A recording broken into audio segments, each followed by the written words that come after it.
The truth about Iran in the Bible. Iranians in Biblical Prophecies. Do you know Iran? Yes, the modern-day Iran, a country often mentioned alongside intense conflicts. Yet few realize that Iran plays a crucial role in the Bible's overarching narrative of prophecy and global events. While Israel, Egypt, and Babylon typically dominate biblical discussions, Iran, known as Persia in ancient times, was not merely another empire. It was a nation specifically named in prophecy to shape the destiny of God's chosen people. The Iranian people's biblical history is more captivating than many realize. From Noah's lineage to the reign of Cyrus the Great, their story is entwined with some of the Bible's most pivotal moments. This video dives into the Bible's account of the Iranian people's origins, their rise to power, and their central role in shaping both the Old Testament and prophetic visions of the future. Prepare for a journey that will change how you perceive Iran, not just as a modern nation, but as a key player in God's unfolding plan for the entire world. To comprehend Iran's biblical roots, we must retrace our steps to the narrative of Noah and his descendants. After the Great Flood, Noah's three sons, Shem, Ham, and Japheth, became the forefathers of all nations on earth. According to the Table of Nations in Genesis 10, one of Japheth's sons was Madai, the progenitor of the Medes. The Medes would later form a close association with the Persians, ultimately laying the foundation for the Medo-Persian Empire, one of the most powerful empires in world history. Madai's descendants, the Medes, settled in the region that would become modern-day Iran. The Persians, emerging from the same geographical area, would rise to prominence later, sharing a common Iranian ancestry.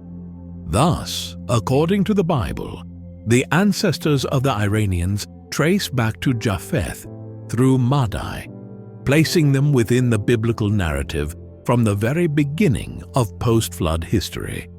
This connection links the Iranian people to one of the oldest genealogies in the Bible, setting the stage for their significant role in the history of God's people.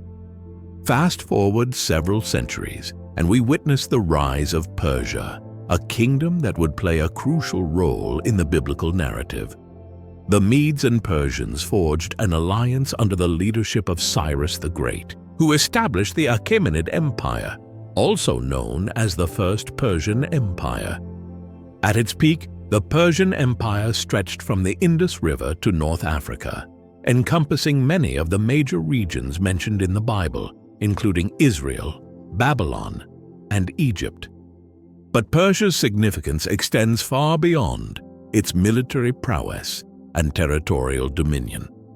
Its true importance lies in the manner in which God utilized it to fulfill His promises to the Israelites. The Babylonian Empire, led by King Nebuchadnezzar, conquered Jerusalem in 586 BC, destroyed the temple, and forced the people of Judah into exile. The Israelites remained captive in Babylon for 70 years, as prophesied by Jeremiah. Then Cyrus the Great, a Persian king, conquered Babylon in 539 BC, ushering in a dramatic shift.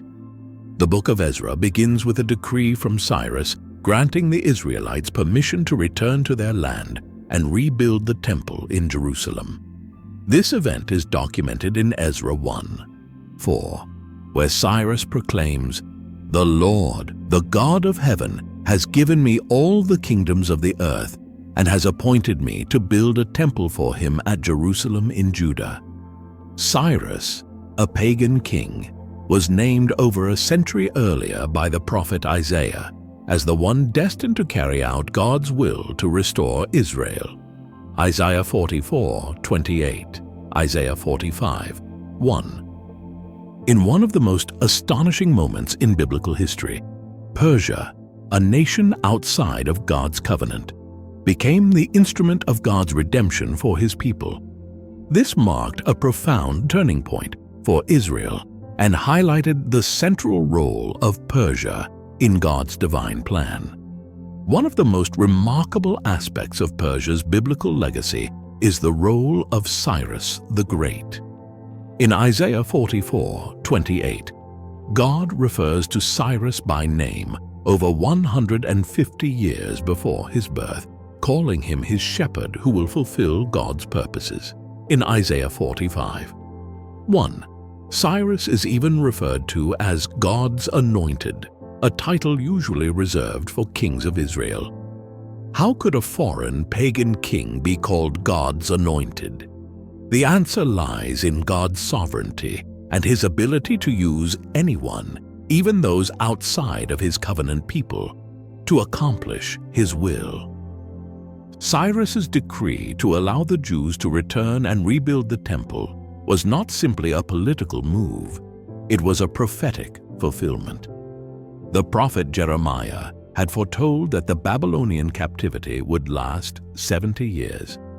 Jeremiah 25:11, 12, Jeremiah 29:10.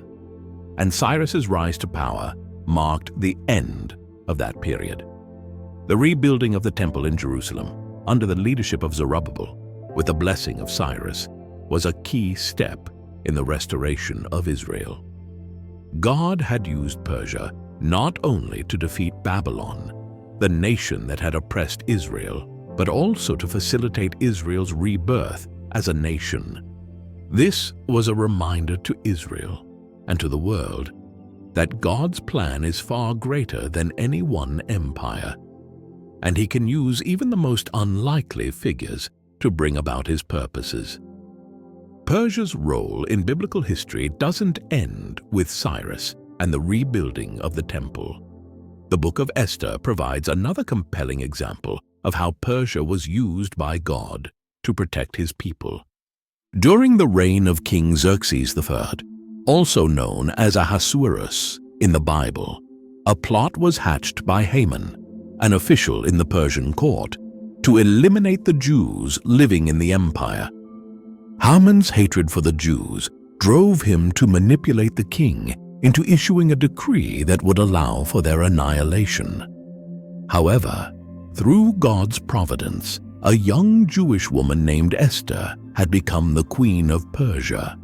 Encouraged by her uncle Mordecai, Esther took a bold and perilous step by approaching the king and revealing her Jewish identity, pleading for the survival of her people. Esther 4:14 highlights the famous words of Mordecai to Esther, "Who knows but that you have come to your royal position for such a time as this?" Esther's intervention resulted in a dramatic reversal. King Xerxes, upon learning of Haman's treachery, ordered his execution, and a new decree was issued allowing the Jews to defend themselves against their enemies. This story, recorded in the Book of Esther, is celebrated annually during the Jewish festival of Purim as a reminder of how God used Persia, and particularly Queen Esther, to preserve the Jewish people. The story of Esther is one of divine providence and protection. Once again, Persia, though a foreign empire, became an instrument through which God's people were protected. God's hand was evident throughout the story, using the Persian Empire as a backdrop for this miraculous deliverance of the Jews from annihilation. This further demonstrates how Persia, though not part of the covenant people of Israel, continued to play a crucial role in the unfolding of God's plan. Persia wasn't merely a passive observer. It was an active participant in ensuring the survival of Israel, a nation destined to bring forth the Messiah. The Bible doesn't just speak about Persia's historical role. It also places Persia at the heart of prophetic visions about the future of world empires and God's ultimate plan for humanity. One of the most powerful examples of this is found in the book of Daniel. Daniel, a Jewish prophet who lived during the Babylonian exile, served in the courts of both the Babylonian and Persian empires. In the book of Daniel, we encounter several visions that reveal the rise and fall of empires, including Persia. In Daniel 2, King Nebuchadnezzar of Babylon has a dream of a great statue made of different materials, each representing a world empire. The silver chest and arms of the statue represent the Medo-Persian Empire, which would succeed Babylon as the dominant power in the ancient world. Later, in Daniel 7, Daniel himself has a vision of 4 beasts representing 4 successive empires. The second beast, a bear raised up on one side, represents the Medo-Persian Empire, symbolizing its dual nature, the combined strength of the Medes and Persians. This empire would be vast, and its expansion, particularly under Cyrus, would forever alter the course of history. Another significant vision involving Persia is found in Daniel 8, where the prophet sees a ram with 2 horns, one horn representing the Medes and the other the Persians, charging in all directions, conquering vast territories. However, the vision also includes a goat with a prominent horn, symbolizing Greece and its king, Alexander the Great, who would eventually conquer the Persian Empire. These visions place Persia at the heart of God's prophetic timeline, showing that the empire's rise and fall were not accidents of history, but part of God's divine plan. Persia's time of influence was prophesied to give way to the rise of Greece, but it was during Persia's reign that God's people experienced deliverance and restoration, fulfilling the prophecies of Isaiah, Jeremiah, and Ezekiel. Though the Persian Empire fell to Alexander the Great in the 4th century BC, its influence continued to be felt during the time of the New Testament. By the time of Jesus' birth, the Persian Empire had been replaced by the Greek and later Roman empires. However, the legacy of Persian culture, governance, and administration left a lasting impact on the ancient world. One of the more enigmatic connections between Persia and the New Testament is the story of the Magi, the wise men who visited the infant Jesus in Matthew 2. Many scholars believe that the Magi were likely from the region of Persia and may have been Zoroastrian priests, part of an ancient religious tradition in Persia that practiced astrology and interpreting omens. The journey of the Magi to worship the newborn King of the Jews highlights Persia's enduring connection to the biblical story, even after the fall of the Persian Empire. The wisdom traditions of Persia continued to influence the ancient Near East, and it was Persian scholars who recognized the significance of the star that heralded Jesus' birth. Additionally, Persia's legacy of tolerance toward various cultures and religions would set the stage for the spread of Judaism and eventually Christianity throughout the Roman Empire. The Achaemenid Persian Empire was known for allowing its subjects to maintain their religious practices, a policy that would influence later empires, including Rome. This environment of religious freedom contributed to the flourishing of Jewish communities throughout the region and laid the groundwork for the eventual spread of the gospel. As we conclude this exploration of Persia's biblical role, it's crucial to consider Iran's future in light of biblical prophecy. Many scholars and theologians believe that Iran, known in biblical prophecy as Persia, will play a significant role in the events of the end times. One of the most prominent prophecies involving Persia is found in Ezekiel 38:39, where the prophet describes a coalition of nations that will one day come against Israel in the last days. Among these nations is Persia, which will join forces with Gog of Magog and other nations in a massive battle known as the War of Gog and Magog. This prophecy, often seen as an event yet to occur, depicts a final confrontation between the forces of evil and God's people, with Israel at the center of the conflict. While the exact nature and timing of this war remain subjects of debate, the inclusion of Persia, modern-day Iran, in this prophecy suggests that Iran's influence in the region will continue to have spiritual significance in the end times. Additionally, Daniel's prophecies about the rise and fall of empires, including Persia, point to a broader theme of God's sovereignty over the nations. Persia's role in biblical prophecy demonstrates that no empire, no matter how powerful, is outside of God's control. God raises up nations and He brings them down, all according to His divine plan.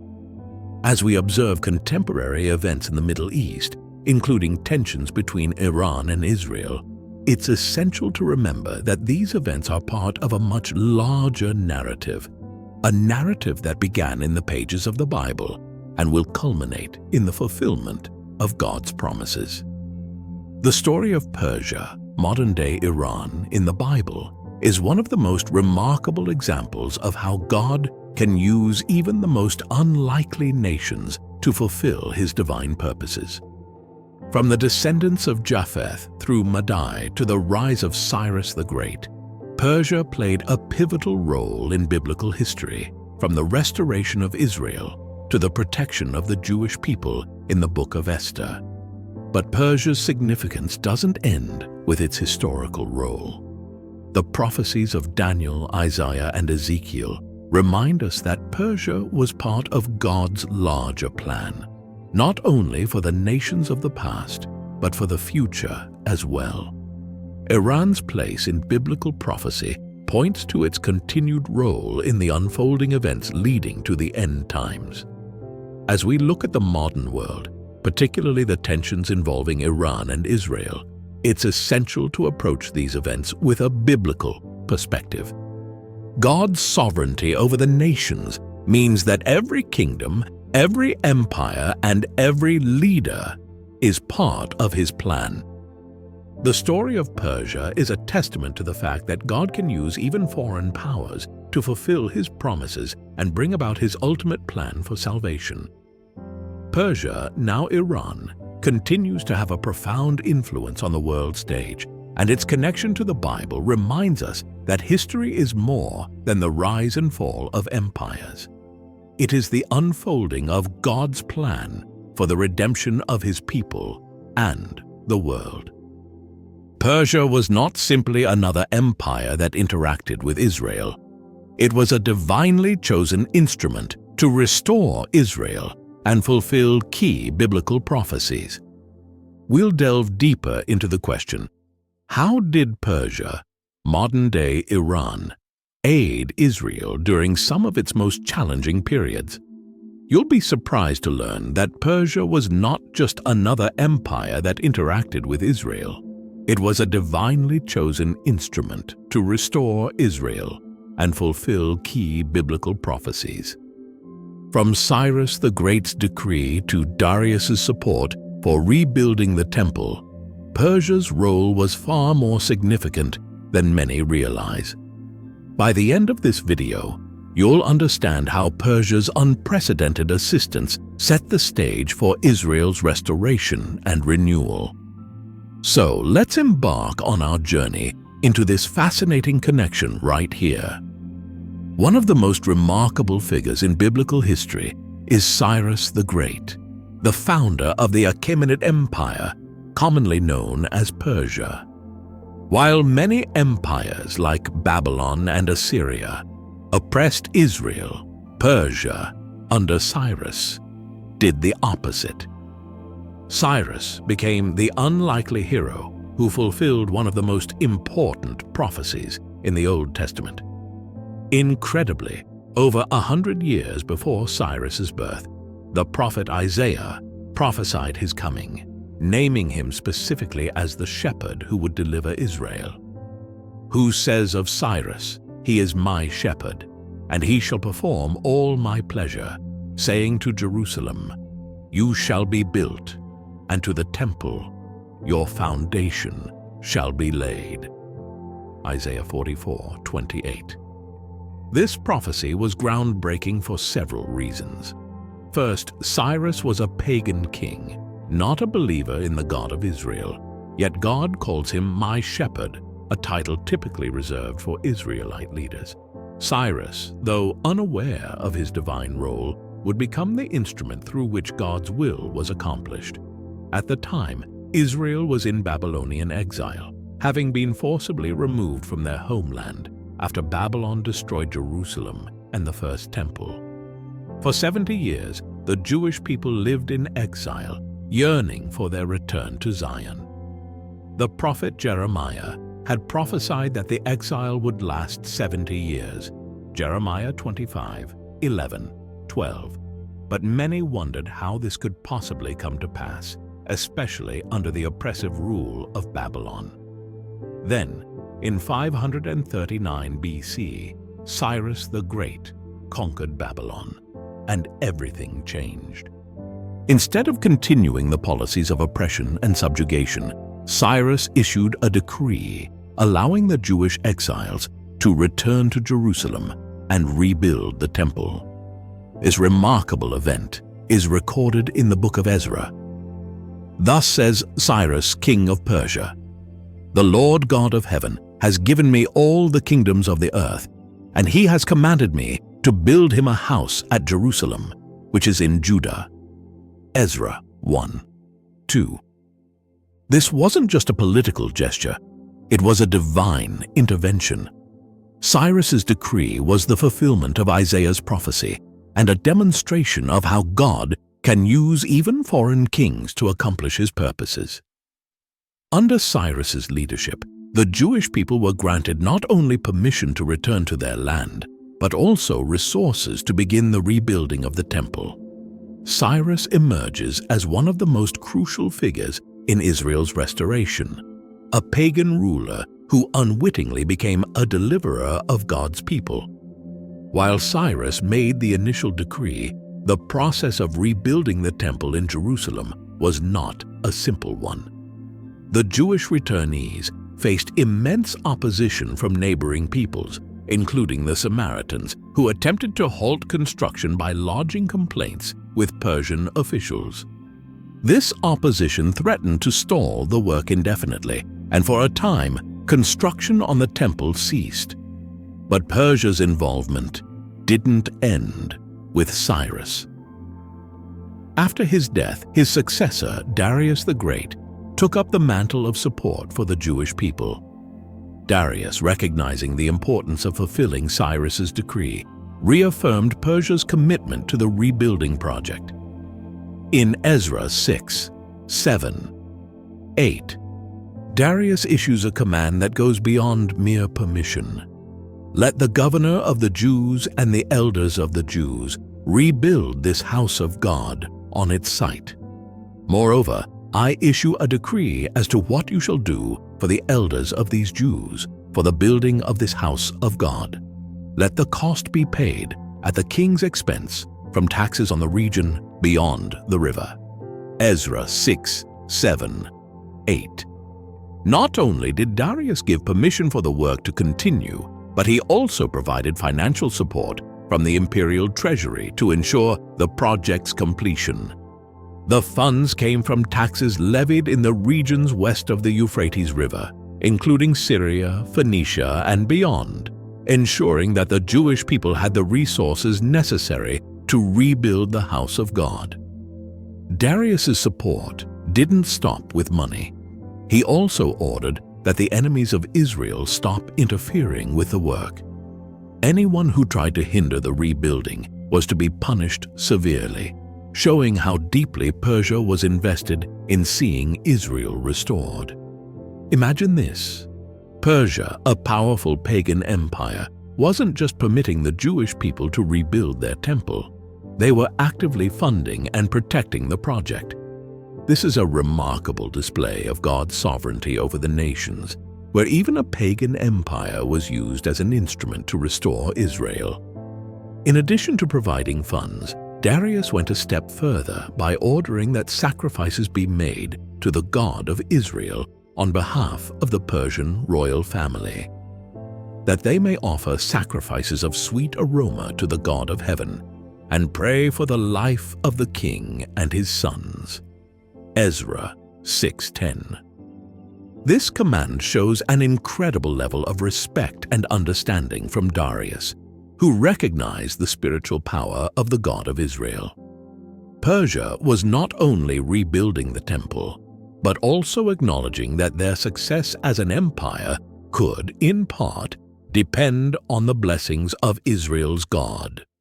This unprecedented support continued under Darius, and the Second Temple was completed during his reign in 515 BC, as recorded in Ezra 6:15. Once again, Persia had gone above and beyond to ensure that God's chosen people were restored to their land and could worship Him freely.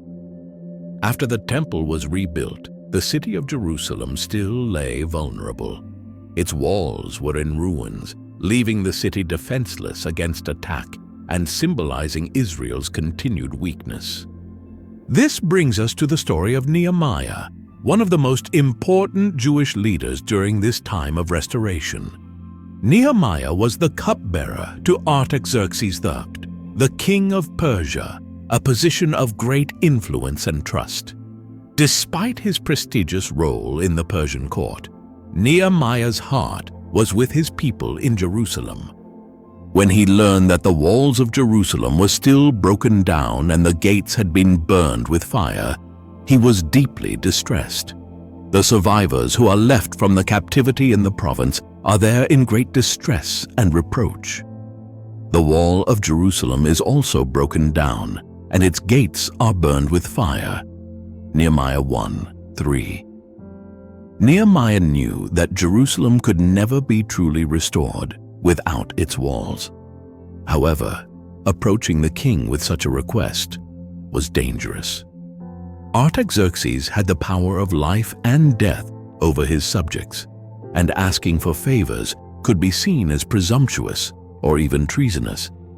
Yet Nehemiah prayed to the God of heaven and approached the king with boldness. In an incredible act of divine favor, Artaxerxes not only granted Nehemiah's request, but also provided him with letters of safe passage, military escorts, and timber from the royal forest to rebuild the city walls. And I said to the king, "If it pleases the king, let letters be given to me for the governors of the region beyond the river, that they must permit me to pass through till I come to Judah.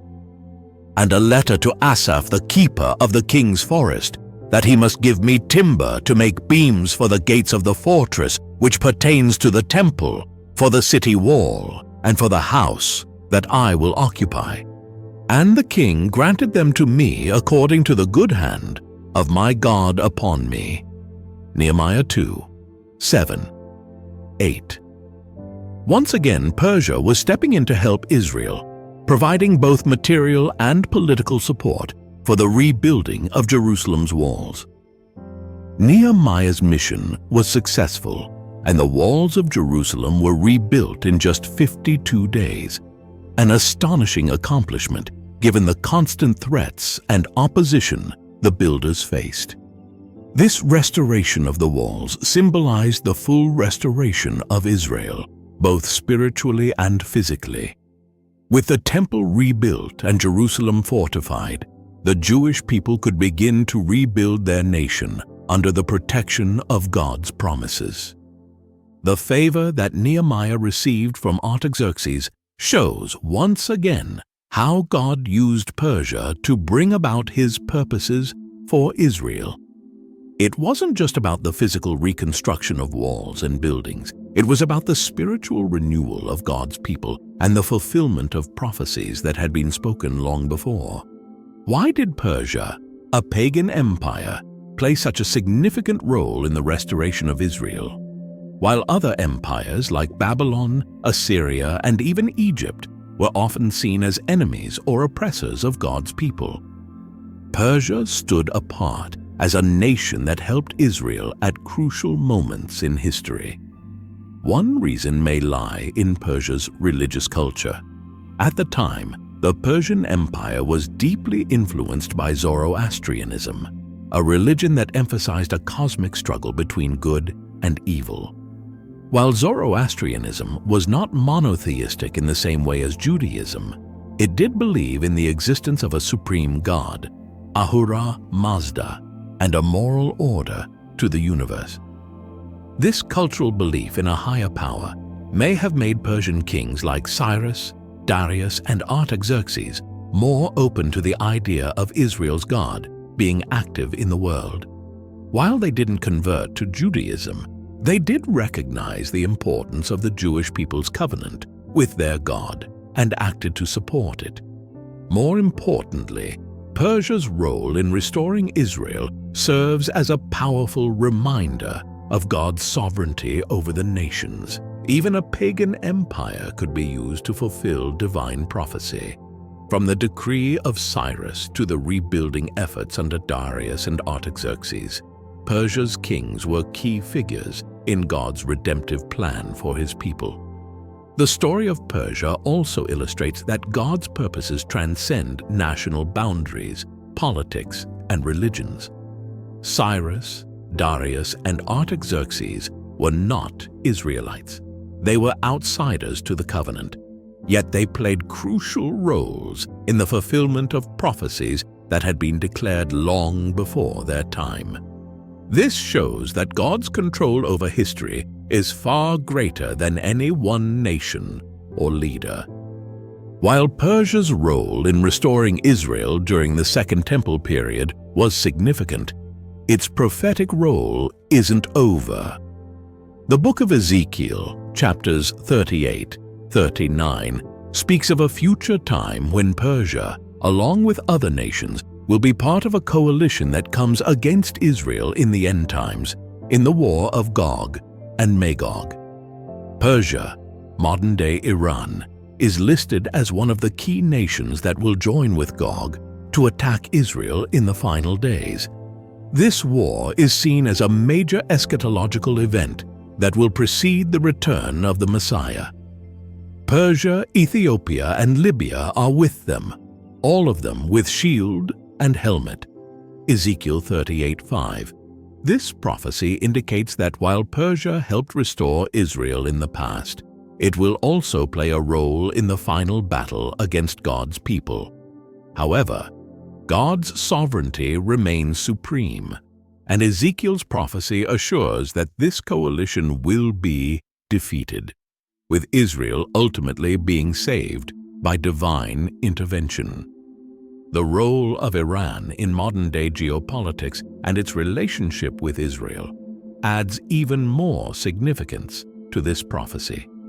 Today, Iran and Israel are often seen as adversaries in the Middle East, and many view this tension as part of the unfolding of end-time prophecy. Persia's role in the Bible is unique. While many other empires oppressed and enslaved the Jewish people, Persia was used by God to restore Israel to its land, rebuild the temple, and renew its covenant with him. Figures like Cyrus, Darius, and Artaxerxes played key roles in the fulfillment of prophecies that would shape the course of Israel's history. Yet, as the Bible foretells, Persia's future role is far from over. In the end times, Iran, Persia, will once again take center stage, this time as part of a coalition that seeks to destroy Israel. A battle that will ultimately be won by God. We appreciate you joining us today. Share your thoughts on the story below. If you're fascinated by the Bible's mysteries, subscribe and follow along as we further explore this powerful and moving history.